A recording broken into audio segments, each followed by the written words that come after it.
नमस्कार, news nation पर champions की जंग देख रहे हैं आप। आपके साथ मैं हूं मोनू चहल, हमारे साथ अंकिता भी है। भाई मैच बड़ा खास है, आरसीबी वर्सेस केकेआर। अब केकेआर वो टीम है जो आखिरी ओवर में हारकर आई थी। सामने कौन था भाई? वो टीम राजस्थान रॉयल्स जो इस वक्त नंबर 1 पर है। लेकिन आरसीबी का क्या होगा यार? बहुत लोग पूछते हैं भाई आरसीबी का क्या अभी भी प्लेऑफ में जा सकती है? वो कहते हैं डूबते को तिनके का सहारा। इस टीम को अगर लगातार 7 के 7 मैच जीत जाए तो हो सकता है प्लेऑफ में पहुंच जाए, बट ये भी बेईमानी होगी ना। जो टीम अब तक 7 में से सिर्फ 1 मैच जीती है और उसको हम कहें कि 7 के 7 जीतने हैं, उतना आसान तो नहीं होगा। अंकिता, क्या लगता है यार, है कोई चांसेस? देखिए वही चीज़ है ना कि नंबर 10 पर अभी बरकरार है आरसीबी की टीम। और जब बात आती है यहाँ पर, आपने कहा कि डूबते को तिनके का सहारा, तो हर एक मैच यहाँ पर एक बड़े मार्जिन से जीतना पड़ेगा आरसीबी की टीम को। और उनको ये भी उम्मीद लगानी होगी कि सामने वाली टीम जो है वो हार जाए। बहुत सारे हम कहते हैं ना कि सिनेरियो बनते नजर आएंगे, लेकिन आरसीबी के लिए मौका अच्छा होगा क्योंकि टीम को अगर कमबैक करना है, जैसे दिल्ली ने कमबैक किया था, नंबर 9 पर थी और नंबर 6 पर चली गई है, तो इन्हें भी बड़े मार्जिन से जीतना होगा। लेकिन सामने केकेआर की टीम है जो दमखम दिखाती है,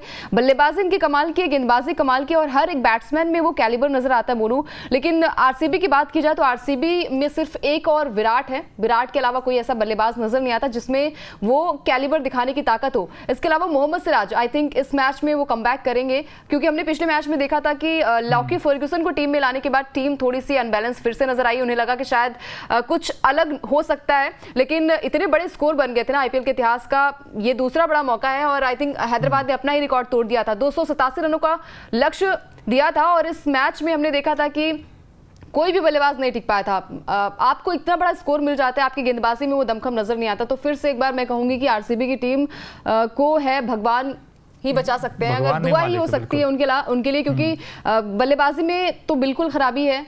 मिडिल ऑर्डर इनका चलता नहीं है। गेंदबाजी में हमने देख ही लिया कि गेंदबाजी उनकी कैसी है। मोहम्मद सिराज नहीं चल रहे हैं काफी टाइम से। इसके अलावा कई सारे रिप्लेसमेंट्स किए गए, चाहे वो कैमरन ग्रीन हो, चाहे यहाँ पर मैक्सवेल की जगह किसी और को लिया गया, लेकिन किसी का बल्ला नहीं चला, ना ही गेंदबाजी में वो दमकम नजर आया। अब देखिए, अगर यहाँ पर कमबैक करना होगा तो सभी डिपार्टमेंट्स में अच्छे काम करने होंगे आरसीबी को। बिल्कुल अच्छे काम करने होंगे, लेकिन ऐसे में ये भी है ना, जो कैप्टन फैफ डु प्लेसिस उन्होंने पहले कह दिया अंकिता कि भाई हम मान गए हमारी बॉलिंग वीक जोन है, अब ऐसे में बैटिंग हमारी ताकत है। अब दोनों टीमों को अगर देखा जाए तो पहले आरसीबी का ही प्लेइंग 11 देख लेते हैं भाई किस प्रकार का हो सकता है, क्योंकि उनके पास बैटिंग में तो दमखम है। आप देखिए, वीके स्टार्ट करते हैं और डीके एंड करते हैं। विराट कोहली इनिंग को स्टार्ट करते हैं अच्छे से, और फिर दिनेश कार्तिक वो जो कैमियो फिनिश करते, मजा आता है उनकी बैटिंग देखकर। पिछले मैच में भी उन्होंने बड़ी अच्छी बैटिंग की थी। ये कुछ पॉसिबल प्लेइंग 11 हो सकती है आरसीबी की। इसमें अंकित आप देखते हो कि विराट, फैफ, विल जैक होंगे, रजत पाटीदार होंगे। अब पाटीदार हैं क्यों अब तक समझ मुझे बाहर है चीज। उसके बाद सौरभ चौहान होंगे, दिनेश कार्तिक होंगे और महिपाल लोमरोर हैं। और बॉलिंग में अगर देखो रिच टॉपली हैं, सिराज हैं, और इसके अलावा ये कुछ पॉसिबल प्लेइंग 11 हो सकती है। उसमें विजय कुमार भी आ सकते हैं जो तेज गेंदबाज हैं। अब इसमें अगर देखा जाए, रिच टॉपली तो ठीक करते हैं, सिराज का पता नहीं यार, आउट ऑफ फॉर्म इस वक्त है। बॉलिंग में कुछ है नहीं इनके पास टू बी ऑनेस्ट, लेकिन बैटिंग में दमखम है। अंकिता, आप क्या देखते हो इस टीम में यार? क्या इस टीम में है वो पलटवार करने का काबिलियत? देखिए, आपने कहा बैटिंग में दमखम है, मेरे हिसाब से दमखम बिल्कुल भी नहीं है। विराट के अलावा कोई ऐसा बैट्समैन नजर नहीं आता। हमने देखा है कि फैफ जो है वो अच्छा स्टार्ट दे रहे हैं दूसरे मैच में, लेकिन आपको पता है ना कि आपकी टीम की कमजोरी क्या, आपकी टीम की कमजोरी गेंदबाजी है, तो आपको इतने रन्स बनाने होंगे। अगर बल्लेबाजी आप कर रहे हैं तो आपको या फिर प्रमोट करिए दिनेश कार्तिक को, आप नंबर 8 नंबर 7 पर लेके आ रहे हैं, तो फिर आप या फिर मैक्सवेल जो अगर खेलेंगे तो उनको आप नंबर 3 के अलावा कहीं और शिफ्ट करिए, क्योंकि दिनेश कार्तिक का लगातार बल्ला बोल रहा है। और अगर आपके पास कम बॉल्स होती है मोनू, तो फिर आप मैच को कैसे फिनिश कर पाएंगे? दिनेश कार्तिक हर बार अच्छा प्रदर्शन कर रहे हैं। पिछले मैच में भी उन्होंने शानदार पारी खेली थी, उसके पहले मैच में भी उन्होंने अच्छी पारी खेली थी। मैच नहीं जीत पा रही आरसीबी तो सिर्फ और सिर्फ अपनी गेंदबाजी की वजह से। गेंदबाजी में उनके पास कोई भी ऐसा गेंदबाज नजर नहीं आया। जैसे जसप्रीत बुमराह, हमने देखा कि मुंबई जो है वो लगातार अपने मैचेस हार कर आ रही थी, लेकिन उन्होंने रोटेशन किया और उस रोटेशन का फायदा ये हुआ कि टीम जो है वो लगातार 2 मैच जीत गई, पिछला मैच भी जीत कर आ रही है। तो जसप्रीत बुमराह एक इंपैक्ट नजर आ रहे हैं, लेकिन यहाँ पर कोई ऐसा गेंदबाज आप बता दीजिए कि आपको क्या लग रहा है? यश दयाल क्या गेंदबाजी कर पाएंगे? आपको लग रहा है कि इतने प्रेशर में, क्योंकि टीम जो है वो 10वें पायदान पर मौजूद है, और जब बात आती है यहाँ पर जीतने की तो जीत की ललक बिल्कुल भी नजर नहीं आ रही इस टीम में। ऑरेंज कैप भले इस टीम के पास है, लेकिन हम कहते हैं ना कि पूरी दुनिया जो है एक तरफ है, लेकिन आरसीबी जो है वो दूसरी तरफ, पता नहीं कहाँ घूमे समझ नहीं आ रहा। लेकिन देखिए, cricket is a very funny game. हम हमेशा कहते हैं कि उम्मीदों पे दुनिया कायम है। उम्मीदें हैं बस इस टीम से, और उम्मीदें हमेशा रहती है कि यार टीम अच्छा करेगी। लेकिन इसमें जैसे अंकिता ने कहा ना, विराट तो बड़ा अच्छा करते हैं, लेकिन उनको साथ में जो केजीएफ फैक्टर था ना, अब वो खत्म हो गया, जी तो हट गया। अब के और एफ ही रह गए, विराट और फैफ डु प्लेसिस, क्योंकि मैक्सवेल चोटिल है, अब पता नहीं खेलेंगे नहीं खेलेंगे। लेकिन अब डी आ गए हैं, दिनेश कार्तिक, इन्होंने बड़ा अच्छा इंप्रेस किया है। लेकिन दोनों टीमों को देखोगे, ये मैच कहाँ खेला जाएगा? कोलकाता में ईडन गार्डन स्टेडियम में, बड़ा ऐतिहासिक ग्राउंड है। ऐसे में जो केकेआर की टीम है जो एक मैच हारी पिछला मुकाबला, वो भी लास्ट ओवर में, उनका क्या पॉसिबल प्लेइंग 11 हो सकता है, उनका भी देखने की कोशिश करते हैं भाई, उनका जो पॉसिबल प्लेइंग 11 है वो क्या कहता है। लेकिन इसके अलावा अगर देखा जाए तो भाई उनके पास है मैच विनर, ना सिर्फ बैटिंग बल्कि बॉलिंग में भी। अगर आप देखोगे तो श्रेयस अय्यर कैप्टन जरूर हैं, उस तरीके के रन नहीं आए, लेकिन फिल शॉट ये कमाल की बैटिंग करते हैं ऊपर से। सुनील नारायण का तो लाजवाब है ये बैट्समैन, तो मतलब 100 बना दिया इन्होंने, दूसरा 100 बना दिया। अब तक आईपीएल में 5 शतक लगे, जिसमें 2 तो इन्होंने लगा दिए हैं। उसके अगर आप देखें अंकुरिश रघुवंशी, यंग टैलेंट ने बड़ा इंप्रेस किया है। उसके बाद अय्यर हैं, वेंकटेश अय्यर है, रिंकू सिंह, रिंकू द फिनिशर हम कहते हैं उनको। तो यानी कि ये टीम मुझे कंप्लीट पैकेज लगता है। यहाँ पे बॉलिंग भी आपको नजर आएगी, बैटिंग भी अच्छी नजर आएगी और मैच फिनिशर भी आपको नजर आएंगे, चाहे आंद्रे रसल हो, रिंकू सिंह हो। और बॉलिंग में मिचेल स्टार्क जो कि 25 करोड़ तकरीबन इन पे खर्चा किया है और इन्होंने पिछले मैच में भी अच्छी बॉलिंग की थी। और वरुण चक्रवर्ती इनके पास होंगे जो मिस्ट्री स्पिनर हैं, जो विकेट्स लेते हैं। हर्षित राणा ने बड़ा इंप्रेस किया है। तो ये टीम मुझे लगता है ऑन पेपर या फिर कुछ भी कह लीजिए, दोनों टीमों में मुझे केकेआर की टीम थोड़ी नहीं बहुत आगे लगती है एज कंपेयर टू आरसीबी के। तो ऐसे में केकेआर की टीम को रोकने के लिए अंकिता क्या करना होगा, अब आपसे पूछ ही लेते हैं भाई वो 3 काम क्या करने होंगे आरसीबी को, क्योंकि तूफान जो आज सामने है वो केकेआर का मतलब बहुत बड़ी टीम है यार। आई थिंक केकेआर को आरसीबी को केकेआर को हराने के लिए 3 काम नहीं, कई सारे काम करने होंगे। सबसे पहले तो अपनी आप जो टीम कॉम्बिनेशन है उसको सुधारिए, क्योंकि गेंदबाजी सबसे वीक लिंक्स इनकी है। इसके अलावा मिडिल ऑर्डर में कोई ऑप्शन भी नहीं है ना अंकिता, दिक्कत तो इनके पास ऑप्शन भी नहीं है। आपके पास अगर अच्छे गेंदबाज हैं, आप हसरंगा जैसे गेंदबाज को आप आउट कर रहे हैं अपनी टीम से, तो फिर आपकी गलती, आपकी फ्रेंचाइजी की गलती, इसमें किसी टीम का, किसी प्लेयर का आई थिंक कोई रोल नहीं होता है। तो आरसीबी की सबसे बड़ी वीक लिंक्स यही है कि उनके पास गेंदबाजी नहीं है, और गेंदबाजी है भी तो वो शायद सही तरीके से इस्तेमाल नहीं कर पा रहे हैं। हमने सिराज को दिखाया, अच्छे गेंदबाज है यार, आपने श्रीलंका के खिलाफ क्या गजब की गेंदबाजी की थी।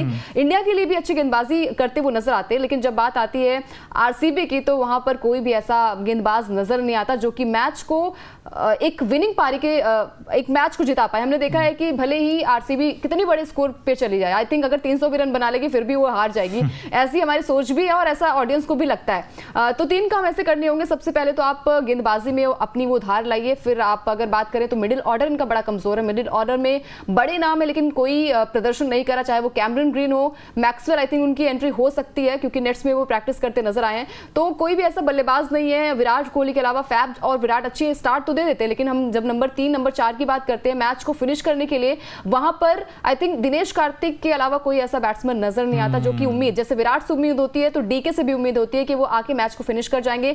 मैच फिनिश भी होता है लेकिन गेंदबाज जो है वो लुटिया डुबा देते हैं। तो मेरे हिसाब से बहुत सारे काम करने होंगे आरसीबी की टीम को जीतने के लिए, क्योंकि जीत इसलिए भी जरूरी है, नंबर 10 पर है, अगर इन्हें प्लेऑफ में जाना है, क्योंकि उम्मीद तो कुछ नहीं हो रही है कि प्लेऑफ में जाएगी टीम, बार बार खराब प्रदर्शन कर रही है, उम्मीदों पर खरा नहीं उतर रही है। तो टीम को जो है अगर प्लेऑफ में जाना है, अगर इन्हें ट्रॉफी जीतनी है तो दमखम लगाना पड़ेगा और बड़े मार्जिन से इस मैच को जीतना होगा, तभी ये टीम जो है वो आई थिंक प्लेऑफ में पहुंच पाएगी। बिल्कुल। और जो आपने नंबर 3 नंबर 4 की बात की थी, एग्जैक्टली यही दिक्कत है। नंबर 3 क्या, या तो रजत पाटीदार को मौका देते हैं या विल जैक आते हैं। विल जैक भी अच्छा नहीं किया था, कैमरन ग्रीन को भी इन्होंने मौका दिया, वो उन्होंने भी अच्छा नहीं किया था। अब लास्ट में तो डीके कर देते हैं काम ठीक, लेकिन ऊपर से विराट कर दे। अब बीच का क्या होगा, क्या ये कुछ चेंजेस कर सकते हैं अपनी टीम में, किसको लेकर आएंगे, यही बड़ा सवाल रहेगा। और कहीं ना कहीं बॉलिंग एक अभी भी बहुत बड़ा कंसर्न इनके लिए, क्योंकि जब तक ये पावर प्ले विकेट्स नहीं लेंगे ना तब तक ये अंकिता टीम स्ट्रगल करेगी, चाहे लिख के ले लो। क्योंकि सामने देखिए ना, फिल शॉट होंगे, सुनील नारायण होंगे। अब सुनील नारायण तो एक समय ऐसा था कि जब वो आंख बंद करके शॉट्स मारते थे, लेकिन जैसे ही गौतम गंभीर के अभी मेंटोर बने टीम के, तो गौतम गंभीर का जो कहते हैं ना कि दांव खेला है, ये बिल्कुल 16 अन्य सच हुआ है। क्योंकि उन्होंने कहा कि हम सुनील नारायण से ओपन कराएंगे, और क्या ओपन कर रहे हैं, क्या गजब की बैटिंग कर रहे हैं, क्या आगाज दे रहे हैं इस टीम को। और उसके बाद जो प्लेटफॉर्म सेट हो जाता है तो आने वाले बैट्समैनों की चीजें आसान हो जाती हैं। अब केकेआर के पॉइंट ऑफ व्यू से देखा जाए अंकिता, इस मैदान पर देखें, कोलकाता के इस ऐतिहासिक मैदान ईडन गार्डन्स पर अब तक कुल 89 मैचेस खेले गए हैं और 53 मैचेस उस टीम ने जीते जो पहले इनफैक्ट बॉलिंग करती है और बाद में रन चेज बड़ा आसान हो जाता है। ऐसे में टॉस जीते तो क्या करें, यहाँ पर भी बॉलिंग करें। बिल्कुल, क्योंकि हमने देखा है कि टॉस जीतने के बाद आई थिंक चेजिंग ज्यादा जरूरी हो जाती है और टीम जीतती भी। हमने जितने भी मैचेस देखे हैं ज्यादातर टीम ने यही किया है कि पहले टॉस जीते और पहले बॉलिंग करने का फैसला करें, क्योंकि रन चेज इस मैदान पर आपने देखा है कि बड़ी आसानी से हो जाता है। और पिछला मैच भी आप उठाकर देख लीजिए, वहां पर भी बटलर ने क्या गजब के शतकीय पारी खेली थी। तो बहुत सारी चीजें यहाँ पर हो जाती हैं, आप पिच को परख लेते हैं। यहाँ पर ये भी कहा जा रहा है कि यहाँ पर अच्छे खासे रन्स भी बन सकते हैं, एक हाई स्कोरिंग मुकाबला देखने को मिल सकता है मोनू। और जब बात आती है यहाँ पर गेंदबाजी की, तो गेंदबाज में तेज गेंदबाजी को मदद मिल सकती है। तो मेरे हिसाब से सिराज का कमबैक होने वाला है और सिराज आई थिंक अलग फॉर्म में थोड़े दिखने वाले हैं। मैं तो उम्मीद करूंगी कि आरसीबी जो है वो अच्छा खेले, लेकिन दिल गवाही नहीं दे रहा है और लग रहा है कि शायद मैच हार ना जाए।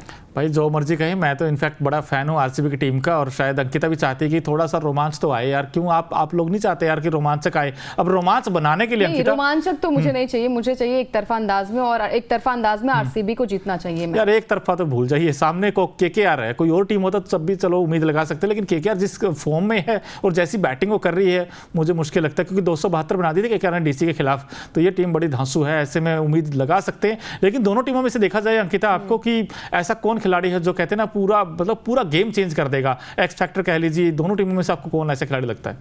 देखिए, अगर केकेआर की बात करें तो केकेआर की तरफ से एक ही है सबकी उम्मीद, विराट कोहली। नहीं, आरसीबी की तरफ से, और केकेआर की तरफ से, अच्छा मैंने कुछ गलत हाँ, आपने कहा केकेआर की तरफ से विराट कोहली। केकेआर इतना अच्छा प्रदर्शन कर रही है, आई थिंक सारे विराट थोड़ी सी पीछे चली आ रही है। तो अगर चलिए ठीक है, केकेआर की बात करें तो केकेआर की तरफ से एक बार फिर से मैं फिल सॉल्ट के साथ जाऊंगी, क्योंकि ओपनिंग करते हैं वो। अगर यहाँ पर बैटिंग भी आ जाती है केकेआर की तो एक अच्छे खासे स्कोर बन सकते हैं, तो फिल सॉल्ट इस टीम के एक्स फैक्टर हो सकते हैं। वहीं आरसीबी की बात करें तो कोई है ही नहीं वहां पर विराट के अलावा, तो विराट कोहली होंगे उम्मीदों पर खरा उतरने के लिए। बिल्कुल, मुझे दिनेश कार्तिक लगता है, पता नहीं क्यों, जब क्योंकि T20 वर्ल्ड कप आने वाला, जब उनको पता होता T20 वर्ल्ड कप आना तो अच्छा करते हैं, और हमेशा ही अच्छा करते हैं वो। लेकिन दोनों दोस्तों अगर देखा जाए भाई, संडे है, लेकिन सुपर संडे बनाने के लिए आरसीबी को कमबैक करना होगा। आपको क्या लगता है, क्या ये टीम कमबैक कर पाएगी? मुझे तो लगता है कर पाएगी, ऐसा मुझे लगता है कि ईडन गार्डन्स में आरसीबी जीत लेगी ये मैच। अंकिता, आपको कुछ लगता है? देखिए, 29 मार्च को मैच हुआ था केकेआर बनाम आरसीबी के बीच में, वो चिन्नास्वामी स्टेडियम में खेला गया था, जहां पर उन्हीं के घर में जाके केकेआर की टीम ने हराया था मैच। तो अब आरसीबी की बारी है, उनको कमबैक करना पड़ेगा, पलटवार करना पड़ेगा। तो डेफिनेटली मैं जाऊंगी आरसीबी के साथ। मैं और मोनू आई थिंक आज सेम टीम के साथ जा रहे हैं, आरसीबी के साथ, और आरसीबी को मैच जीतना होगा, क्योंकि फैंस उम्मीद लास्ट उम्मीद है, अगर ये मैच हारी तो ये ट्रॉफी भी नहीं आ पाएगी, फिर सपना टूट जाएगा, क्योंकि वो 16 सीजन हो गए ना, 17 सीजन हो जाएंगे अगर ये कल का मैच नहीं जीते हैं तो दोस्तों, आपको क्या लगता है कि भाई केकेआर वर्सेस आरसीबी कौन बाजी मारेगा, और विराट कोहली क्या एक बार फिर से विराट पारी खेलेंगे? कमेंट बॉक्स में जरूर बताइए, और अभी तक अगर आपने न्यूज नेशन और न्यूज नेशन स्पोर्ट्स को सब्सक्राइब नहीं किया है तो जल्द से जल्द कर लीजिए। धन्यवाद।